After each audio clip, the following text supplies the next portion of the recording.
Welcome to the End Times Podcast, hosted by Dr. Stephen Phinney.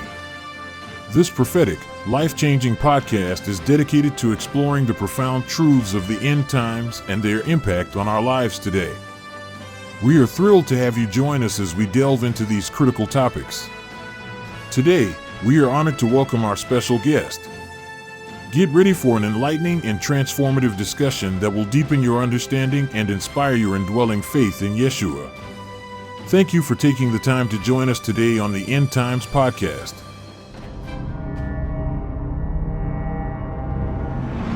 Old Babylon no longer exists as a great nation and financial powerhouse, but its religious roots are noted worldwide. As we will note in this episode, Old Babylon was founded on pride and arrogance. In the book of Revelation, we read that Babylon surfaces as the new Babylon. Although, in Revelation, she presents herself as a religious leader that requires the masses to bow down and worship her. Before we unravel this new Babylon, let's take a moment to listen to what Nebuchadnezzar says. Please welcome our actor, Patrick Lescarbu. In 586 BC, Israel's southern kingdom was destroyed, its people sent into exile in Assyria. From that point forward, one of the main purposes of the prophets was to encourage the Israelites, assuring them that they would one day return to Israel. I was the king of Babylon, an ancient city located near modern Baghdad, Iraq. The Assyrians had been the dominant power in the region until we Babylonians defeated them in 612 BC. 26 years later, we again defeated Judah and abducted all the people, relocated all the people to Babylon. Does this sound cruel to you? Essentially, kidnapping an entire people group, taking them far from their homeland. We learned to do this from the Assyrians. When you remove a conquered people from their homelands and traditional cultures, it almost eliminates the chance of revolt. It's crowd control.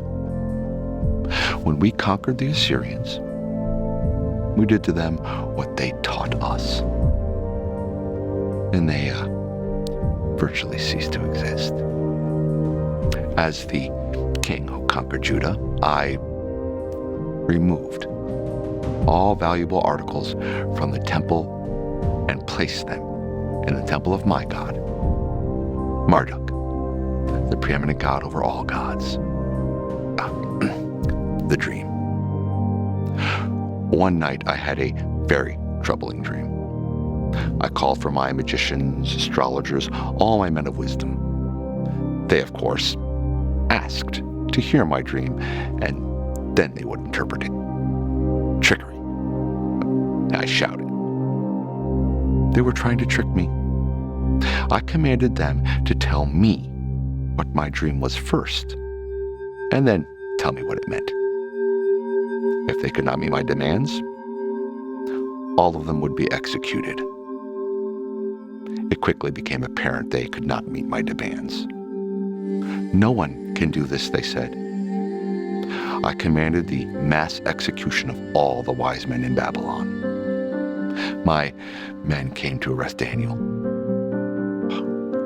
Using his wisdom and brilliance, quite honestly, he somehow convinced them and me to give him a little more time to meet my requirements. Daniel went straight to his friends, straight into prayer to their God. That night, his God revealed the mysterious dream and its meaning to him. The next morning, Daniel came into my court.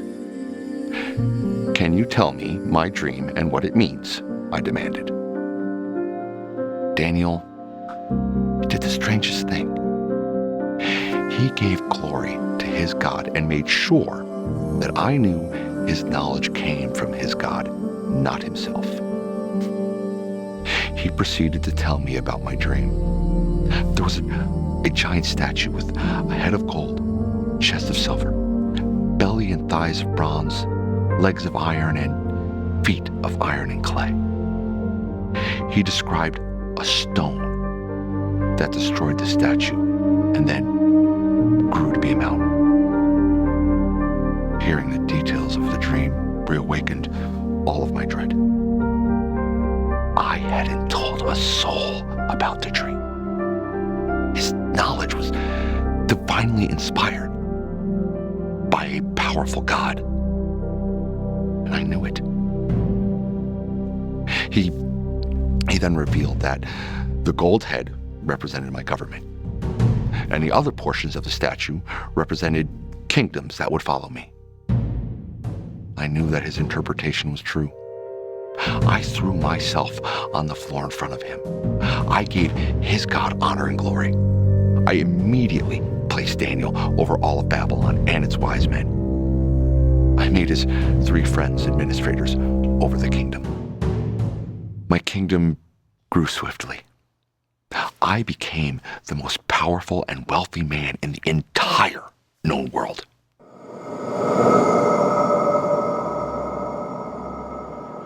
Can you imagine a new movement rising?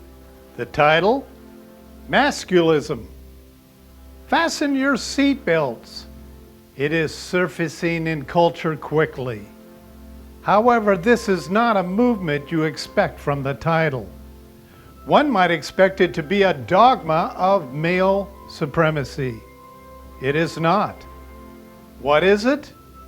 Since the mothers of our children dominate 76% of the workforce, males are rising to the occasion to be equal with the rights of motherhood and traditional roles of women, as in the case of stay-at-home fathers. Masculism is a growing movement to replace women in traditional roles. The ideological movement presses in on the socio-political ideations to eliminate sexism against men, equalizing their rights and abilities to replace women in the homes and standardized venues once managed by women. The movement grew out of the results of the successful global feminist movement. This means that since women have forsaken the role of caring for their children, men were forced to step up and do the caretaking of traditional functions of women. The bottom line is that the roles of women and men are nearly 100% reversed. While you think the average mother would be alarmed, they are not. Most consider it responsible for the generations of male dominance in the workplace. While biblical masculinity is on a slow rise, most men have defaulted to the power of the not-so-young feminist movement. Since the days of Adam and Eve, men have cowered to the strength of a woman. God gave women strength and power to train their children to grow strong in the Lord. The goddess movement took the front seat when this power shifted women to take over the responsibilities God gave men. Today, the goddess movement is the fastest growing religion in America. Unfortunately, the goddess movement is the religious modality used by the Antichrist to set up for his false prophet, who will lead the one world religion and economic forces. In the book of Revelation, God refers to this false prophet as a she. In fact, calls her the great whore, or the mother of prostitutes. While most feminists, Christian feminists, or womanists don't associate themselves with the goddess movement, their efforts propagate this movement and their message. The goddess movement is also known as Wicca. Yes, it's true. Goddess spirituality, or the craft, appears to be the fastest growing religion in the world. Less than a generation ago, only a handful of Wiccans made their religion public, and most hid their craft behind closed doors, much like Satanists. Once the internet became an open forum to recruit and state their not-so-public beliefs, followers multiplied exponentially. With feminists seated in society as the leading cultural group, Wiccans can reinvent their post-feminist movement. The post-feminist term empowers feminists with the power needed for their newfound role in modern culture. They claim it is the next step for feminists, Christian or not. It's true, men ruled the old Babylon. However, each king was managed by the female goddess of their age. History notes that this demonic method became Satan's first recorded ideology of feminism. It is also noted that this madness method set off generations of women returning to Eve's first act of superseding the leadership of Adam, submitting herself to a dominant gender-neutral god, Satan. After the Tower of Babel's infamous sin of attempting to disarm the holy God's governance through male leadership, Nimrod's wife/mother rose to the occasion of claiming the position of mother of all goddesses. From that day forward, female dominance began populating worldwide. To keep it simple, the events surrounding Nimrod and his wife/mother set Satan's plan to one day introduce his all-powerful great whore mentioned in Revelation chapter 17, verse 15. If you investigate the present culture, you should see how successful Satan has oppressed the world with such demonic thinking. In the rebirth of Babylon, Satan will have accomplished a global society that females will primarily lead. Fathers, husbands, or males in general will be enslaved to the feminist ways and views of culture, politics, and religions. Since God rules through male leadership, this demonic system begs for God to bring it to absolute destruction. The writer of Revelation writes, quote, Babylon has become a dwelling place of demons, a prison for every foul spirit, and a cage for every unclean and hated bird. This passage tells us the system of the religious feminists will be likened to soothsayers and astrologers and magicians that Nebuchadnezzar himself made use of. Such will be the case of the new Babylon stated in the book of Revelation. New Babylon will be destroyed. Since this new Babylonian system will rule the masses through women, God is obligated to destroy Satan's methods of dominance. John, the writer of the book of Revelation, states this, For all the nations have drunk of the wine of the wrath of her fornication. The kings of the earth have committed fornication with her, and the merchants of the earth have become rich through the abundance of her luxury. Folks, it isn't hard to imagine the world promoting indoctrinations of self as God, openness to all forms of sexuality, and tolerance of differing beliefs that support a one-world mentality. Without this kind of depraved thinking, Satan would become impotent at ruling the world. Females are known for being less violent than men, at least before the shift into cancel culture. Once the male version of being a protector ended, men became more like women, and women are now demonstrating the aggression of males. To this day, we have never seen this kind of global functionality in world history. Understanding the scriptures teaches that God will destroy this deceptive movement. The new Babylon must be destroyed because of her infidelity, rudeness, lack of respect for maleness, arrogance, inhumanity, and refusal to adhere to the biblical model of womanhood.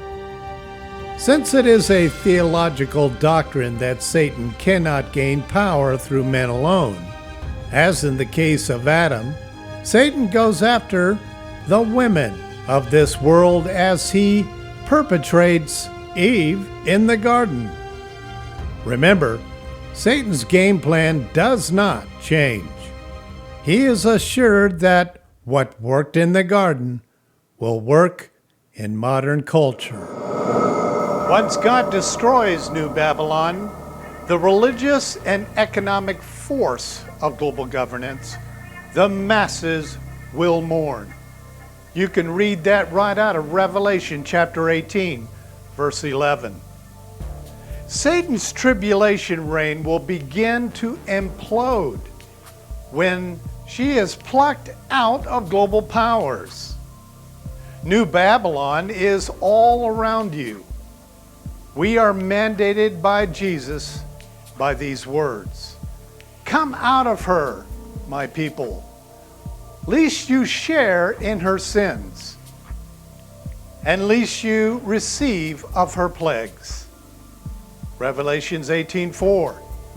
Since we are not able to escape this culture physically, we can separate ourselves from the goddess spirit of this age. The best way to start is by refuting the feminist spirit of Jezebel in our daily beliefs. Stick to the ordained method of God leading the masses through male leadership. And more importantly, moms, get back to your homes. Train these children to be lovers of God, Jesus Christ, and the beliefs He faithfully imparted to His people. The matriarchal culture is now sweeping the globe like a plague of locusts. This movement sets the stage for the Queen of the end times. It states this: for He, Jesus, has judged the great harlot who was corrupting the earth with her immorality. If you hear anyone who touts matriarchal spirituality or governance, run quickly, hide, for there's a queen bee chasing you, and her sting is to be feared. She will offer you her white magic in the first 3.5 years of her reign, but in the second half, nothing but black magic. The trending goddess movement is nothing short of our enemy setting up for the first 3.5 years of the 7-year reign of the Antichrist. Since Satan is a she-male, connect these ideological dots is easy if we hear our Father's voice. Eschatology is easy for those who have ears to hear.